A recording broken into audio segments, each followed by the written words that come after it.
The Glock 19 Gen 5 is a striker-fired 9mm handgun with a 4.01 inch barrel and a 15 round plus one in the chamber round capacity. It is square, it's a little bit blocky, and there are no longer any finger grooves on it. Gen 5 MOS, there is no half moon cutout, which I really hope that Glock brings that to all of their guns. Get rid of the half moon cutout.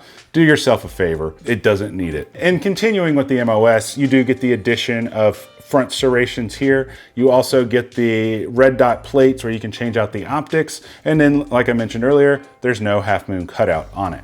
Now with the CZ, it is a 9mm, typically a 15+1 capacity, or if you get the tactical version, it does come with the +2 mag extension, so you have 17+1 capacity.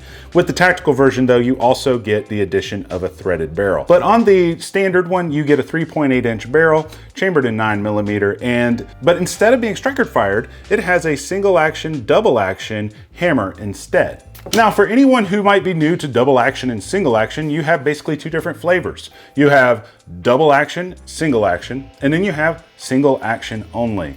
And I do believe double action only may exist somewhere, but I haven't seen one yet. The action is all based on the hammer movement. So on here, the hammer is cocked. If I pull this trigger, the hammer makes one action and goes forward. Now, if I pull the trigger again, the hammer does not move. It will not go bang until this slide reciprocates, or I pull the hammer back manually. That's single action only. Whereas with a double action, single action, when the hammer is in the down position, if you pull the trigger, the hammer comes back, that's one action. And then when it breaks, the hammer goes forward, that's the second action. However, this one can also be fired in single action mode as well. When the slide reciprocates, or you pull the hammer back, it's now single action. We'll talk more about that as we move on, but I wanted to give you guys just the basis of the similarities and differences between the Glock 19 and the CZ P07. Overall, the CZ is a little bit of a larger gun than the Glock 19, mainly being in the grip length right here and in the thickness of the grip and the slide. However, with the slide length, the CZ P07 is a little bit shorter, especially if you have the non-threaded barrel, but with the threaded barrel, it's a little bit longer than the Glock 19. Okay, so now let's get down into the pricing between these two guns. The CZ P07, given you get the non-tactical version, they go for $510 on the CZ website. That's actually a pretty decent price. However, with the Glock 19 Gen 5, they go for $539.99. However, with the tactical version, it typically has suppressor height sights on it. However, I took them off to try out these sights. However, the tactical version goes for $539.99, the same exact price as the Glock 19 Gen 5. However, when you move over to the Glock 19 Gen 5 MOS, the price is about $620. They are a little bit pricey. However, with the MOS, not only do you get the addition of the front serrations and no half moon cutout, but you get the option to use it with multiple types of red dots if you so choose to. Those were the MSRP type prices that you'll get if you buy it directly from CZ or Glock, or if you just go to probably to your local gun store. A lot of times those places can be inflated. Sometimes local gun stores though have great deals. However, like I mentioned earlier, the MSRP on this is $539.99, but you can get these at dealer cost. I will have a link in the description below. If you're watching this on YouTube, follow the first link in the video description. It'll take you to a separate page where this video is hosted. That way you can find all the links, just in case you find something that you might want to check out. In the box with the CZ P07, it doesn't matter if you get the P07 or the P07 Tactical, you're gonna get two magazines. With the Tactical, they will both have a +2 mag extension, and with the non-tactical, they'll just be standard 15 round mags. You'll also get some cleaning brushes, but interestingly enough, you also get the option to change it between a decocker and a safety.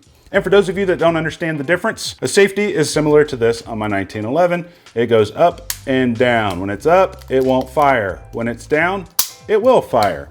A decocker, however, on the other hand, will take it from this cocked position here, and you push down, and now it takes it to the quarter cocked position. Reason that does is it's very difficult to pull the trigger in the quarter cocked position or if it's 100% down. This is about, I believe, an 11 to 12 pound pull in a decocked position. and it's very difficult to pull. However, when it's in the cocked position, it's about a 3-pound pull. Quite a bit of a difference, which we're gonna talk about here in a little bit more in depth. On the Glock 19, however, because it's striker fired, it's always gonna pull right at about 4.5 pounds. The Gen 5 triggers were greatly improved over the Gen 3 and Gen 4. So therefore, this trigger is my favorite Glock trigger of all time.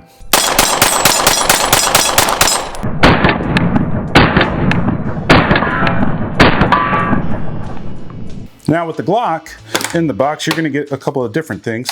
You are gonna get the gun itself, and instead of 2 back straps, you're gonna get 4 back straps, 2 with beaver tails, 2 without. And this little jig here also doubles as your disassembly punch. So everything you need to take apart your Glock is actually already included in the box. Instead of 2 magazines, you're gonna get 3 magazines as well as a speed loader. And then you get your lock and cable. You also get a brush, but you don't get any type of rod to clean it with. Now let's talk about the availability of OEM parts. One of the things that I look for when I'm looking at a concealed carry gun is if something breaks or if I need to replace a part on the fly, can I run to my local gun store? Or can I go to a website and find it easily? And with Glocks, you can go to any gun store and you can find Glock magazines, you can find Glock holsters, and you can find sometimes, little bitty nook and cranny parts like slide stop, slide releases.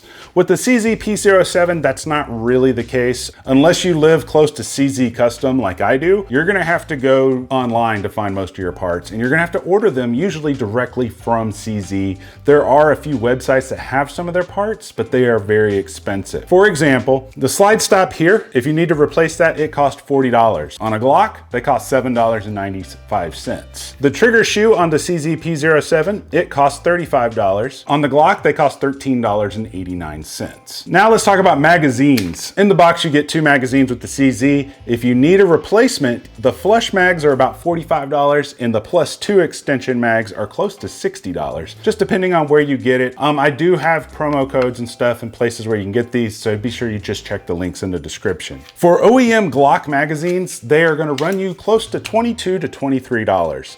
And then there are tons of aftermarket mags that you can get for these. In fact, this is one that I run all the time for the range. I always try to save my OEM mags for self-defense use or daily carry use. And then I use these aftermarket mags. These are the ETS magazines right here. They're translucent. You can see, how many rounds you got left, things like that. Now, I'm not gonna tell you that these mags are the best, but I will tell you this, I use them for the range all the time. And I've heard a couple of people say they've had issues with these, but I don't even know how many thousands of rounds I have through this one magazine, and it's never given me issues. And these can be had for like $12, and I think I have promo codes for these. You can see right here that you go to your local gun store, you're not gonna be able to find parts as easy for the CZ P07 than you are for the Glock. Also, the parts are more expensive for the P07. Now let's talk about the manual of arms of each of these. For the Glock Gen 5, now that they are ambidextrous, you have your slide lock, slide release on both sides of the gun. When you rack it back, you can push it up and it locks it home. You install a magazine, you push it down, or you can pull the slingshot effect right here, and now you can go bang, bang, bang. And when the slide locks open, you can simply replace the magazine and slingshot it, or use the slide stop, slide release to make it go home. And you could use the slide stop, slide release with one hand on either side. CZ P07, things get a little bit more complicated. Because the slide lock, slide release is so far forwards, it's very difficult for your thumb to reach it because now you have this decocker in the way right here, or you're gonna have the safety, whichever one you run. So I always have to use my left support hand to bring the slide home. And for example, I have to go like this. And it's a little bit cumbersome. I know what a lot of you guys are gonna be saying, wouldn't you just slingshot it home? Well, that depends. If the slide is locked open, it's easy to grab it and slingshot it home. However, if you have a malfunction and you need to tap rack, there's not a lot of meat to grab. The top of this slide is very thin because it actually has an inverted rail system. Clearing malfunctions in this gun, although they're not impossible, you just really have to train with it in order to be proficient with the manual of arms. I'm gonna go ahead and say that I prefer the manual of arms on the Glock over the CZ P07 because it requires less training to be proficient with. That is my biased opinion on that. But nonetheless, my unbiased opinion is the manual of arms is a little bit different. All right, so now let's talk about reliability and things like that. Now for reliability, I'm not really gonna talk about jams and things like that because 99% of the time, jams and things like, or double feeds or stovepipes, that's usually due to either a bad magazine or bad ammunition. Actually, I changed my mind. We will talk about one thing regarding malfunctions with jams, but first I wanna talk about light primer strikes. Now, light primer strikes is whenever you have a round in the chamber, you pull it and it goes click instead of bang. Sometimes you can try to run that round again and it will go bang. Sometimes it won't. And that always typically occurs with striker fired guns, AKA, things like the Glock 19. Whereas with the hammer fired guns, these hammers have more surface area and they hit the striker with a lot more force. And I've never heard of anyone having a light primer strike with a fully functional hammer fired gun. Now, if something's broken on the inside of the gun, like a spring or something like that, then yes, it can happen. But you can get light primer strikes on a Glock because it is striker fired. It's rare, but it can happen. However, if you do, you just do a little tap rack and you're good to go. Now, I did mention that we were gonna cover one thing about malfunctions. Typically with Glocks or a lot of polymer striker fired guns, if you don't have a firm grip on it, they call this limp wristing. If you don't have a firm grip, sometimes it won't cycle completely because you're allowing too much recoil to come back, and therefore your hand's kind of following this and it won't cycle completely. I've never experienced that, even when I was a brand new shooter and didn't even know how to hold a gun properly. I've never experienced that, but I have heard of people who have. I don't know if it can happen with these, but that is something that does happen that's inherent to a lot of polymer pistols. Now let's talk about aftermarket support. Now, I'm not gonna compare it to Glock because obviously we already know that Glock has the most aftermarket support. However, there is quite a bit of aftermarket support for the CZ P07s. And to explain that, we're gonna use my CZ P10C. This slide has been milled by Primary Machine. It has a Primary Machine barrel, and I also have the Primary Machine compensators for both of these guns. I just don't have them on the guns right now. But if you wanna know more about the P10C, I have a full video on that. I will link it in the description so you can watch it after this video. Well, on the CZ P07, you can get the same thing done from Primary Machine. Their barrels, their compensators, and their slide work. For triggers, I believe the only people that really do a trigger for this is Cajun Gunworks. The downside is, it is very expensive for a trigger from Cajun Gunworks. It's about $250, and it requires you to ship your gun to them for them to install it, which overnighting a handgun for a civilian is usually gonna be about $40 to $50. In addition to that, you can also get Talon grips, sights, things like that. They all exist for these guns. That is good to know. There is some good aftermarket support for the CZ platform, which makes me very happy. Also, I believe CZ Custom has some stuff for them, but I haven't really researched all their parts yet. Now let's talk about one other thing with this, and I'm gonna talk about holsters really fast. So this is my CZ holster. Fits really nice, very good retention. And by the way, this is a light bearing holster, and it has enough tension to hold the gun with no light on it. These are from Tier 1 Concealed. I'll have a link for these as well. But what I really wanted to bring up was the fact that there's no compatibility between these holsters because the height between the bottom of the trigger guard and the top of the slide is larger on the P07 than it is on the P10C. If we take a Glock holster, now this is a Glock 19 holster. Now, if you have a Glock holster and it has the end of it is open here, you can fit any double stack Glock that is a 9mm or a 40 caliber into the same holster. Now, when you get into the 45s and the 10mm, those are large frames, so they require separate holsters, or if you get into the single stacks. But here I have a Glock 34 and a Glock 19 holster that has an open design.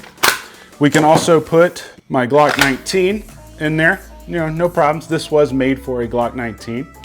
Or we could put a Glock 26 in it. Yeah, it's kind of redundant, but the Glock 26 most definitely fits all in the same holster. Now, if your holster doesn't have an open end in it and you have a Glock 34, 17, then get the biggest holster you can for the biggest gun that you have, and then all of the smaller guns will also fit the holster. So that part I actually really enjoy because I don't always have to get a new holster for Glock. Okay, so now let's talk about what my shooting experience has been like with both of these guns. Now, I've been shooting the P07 off and on for the past year, and I've been shooting Glocks now for, what year is it? About 3.5 years I've been shooting Glocks. Trying to remain as objective as possible. I am accurate with this gun when I take my time with it, but I'm not accurate with it under pressure, meaning I can go run a lap, come back and try to shoot the target and hit steel. It's just a weird gun to shoot. One of the reasons is it does have a higher bore axis than the Glock 19.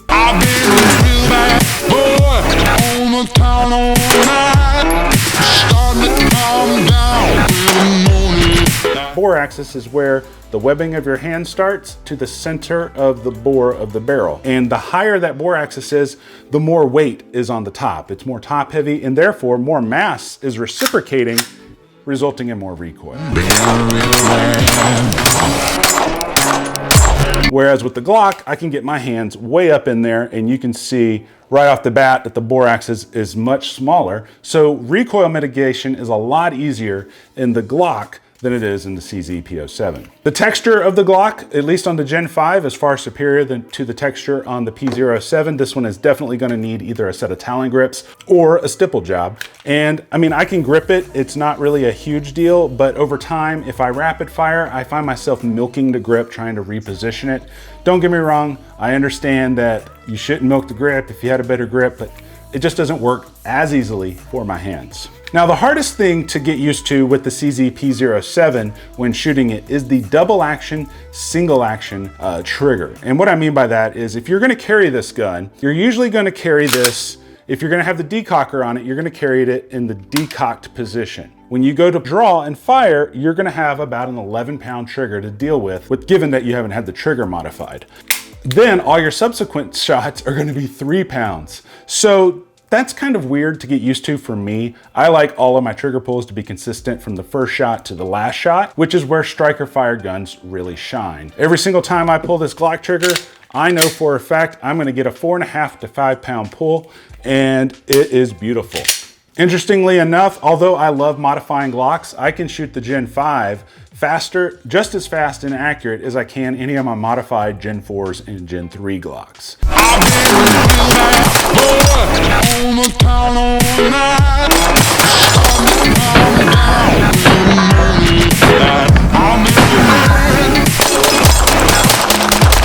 So the Gen 5 is most definitely my favorite. In fact, I own, here's 3 of them.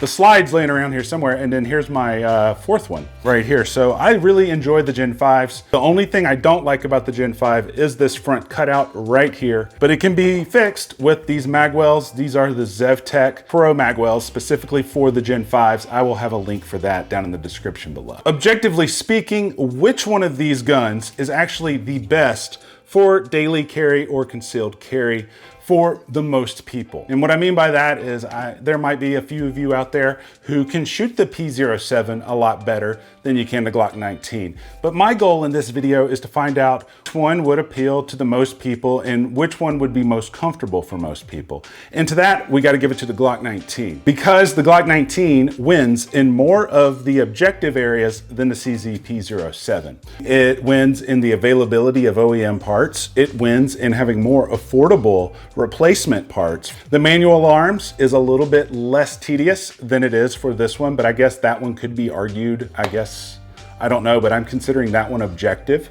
And it's easier to clean and disassemble. Regardless of who you are, you can take this entire gun apart with just one little punch. And that's it. You don't need any other tools, and you can take this entire gun apart in a matter of about 60 seconds. Now, however, this one does have a few spots where it shines over the Glock 19, although it's not the winner. The great thing about this one is it is a great gun to get used to the double action, single action trigger.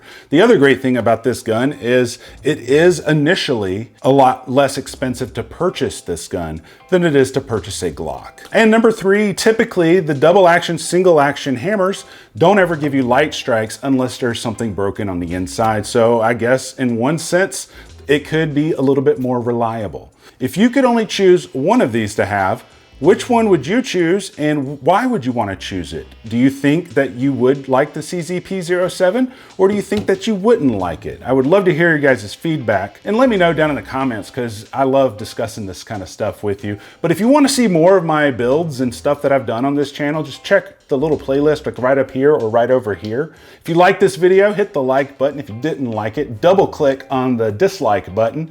Subscribe if you haven't already. And until next time, you guys stay sexy, and I love you.